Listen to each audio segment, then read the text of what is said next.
Claire, ça vaut pour toi aussi?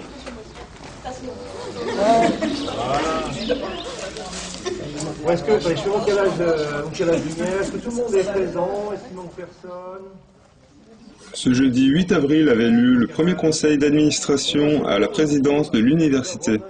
Le conseil d'administration est l'organe qui détient le pouvoir décisionnel. Ces élus ont pour mission de définir les grandes orientations en matière de stratégie, de développement, de budget et de ressources humaines. C'est lui également qui élit le président de l'université. 5 élus étudiants y siègent. Les étudiants élus du CVU et du CS y participent également. Julien, élu CVU de l'UFM. Noémie Comélie, élue CVU à STAPS Santé. Léo Pomard, élu CVU de sage-femme. Léonore Léger, élu en CVU aussi, sage-femme. Voilà, donc moi je m'appelle Loïc Fourtier, je suis élu étudiant au CA de l'UHP, conseil d'administration. Qu'est-ce qui t'a donné envie de devenir élu étudiant? Donc moi en fait au départ je suis un associatif, j'ai commencé dans mon asso de sage-femme et on m'a proposé de m'engager pour défendre les étudiants au sein de mon université. J'ai accepté et ça fait maintenant 2 ans que je défends les intérêts des étudiants et ça me donne vraiment... Quel impact ont les étudiants sur le fonctionnement de l'université? Alors, on a des étudiants dans 3 conseils différents à l'université. Le CA, le CVU, le conseil des études et de la vie universitaire, et le CS, le conseil scientifique.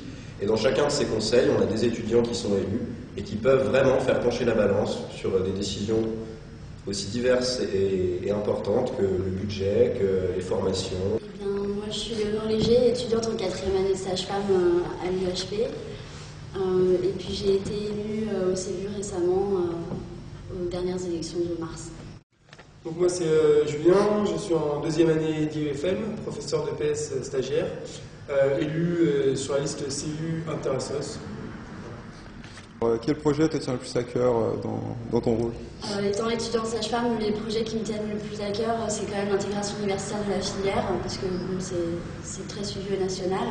Et puis un autre projet, c'est la bonne mise en place de l'AL1 Santé qui est discutée déjà depuis plusieurs années et qui se met en place à la rentrée 2011. Okay. Et tu as un message à faire passer aux étudiants qui t'ont élu et aux autres? Tout d'abord, merci d'être allé voter parce qu'on vous a quand même assez saoulé comme ça. Et merci de nous avoir élus, merci de nous avoir fait confiance et j'espère qu'on sera à la hauteur de votre confiance. Qu'est-ce qui t'a donné envie de devenir élu étudiant?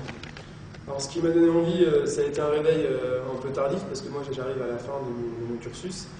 Mais j'ai pris conscience seulement à la fin qu'il y avait des actions à mener, notamment par une voie administrative et officielle à travers ces élections. Donc c'est ce qui m'a finalement donné envie. Sur quel projet as-tu envie de travailler le plus? Moi, les projets qui me tiennent à cœur en tant qu'IEFM, c'est la masterisation, c'est le passage d'une IEFM à le passage de concours pour l'enseignement en 5 ans.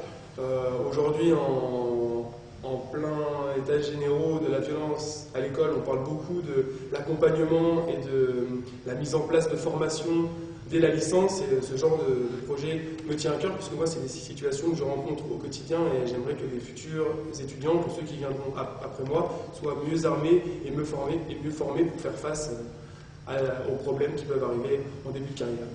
Alors, le projet qui me tient le plus à cœur, c'est déjà bien sûr l'intégration universitaire de ma filière, évidemment, mais on a également un énorme projet au niveau de l'université qui est la mise en place de l'université de Lorraine. Si j'avais un message à faire passer, ce serait aux jeunes générations qui arrivent cette année ou l'an prochain à l'université pour leur dire de ne pas hésiter à se renseigner pour s'investir dans la vie associative parce qu'il y a beaucoup de choses à faire. Parfois on ne se rend pas forcément compte et avec un petit peu de temps et un petit peu d'envie, je pense réellement qu'on peut faire bouger les choses. Donc allez-y.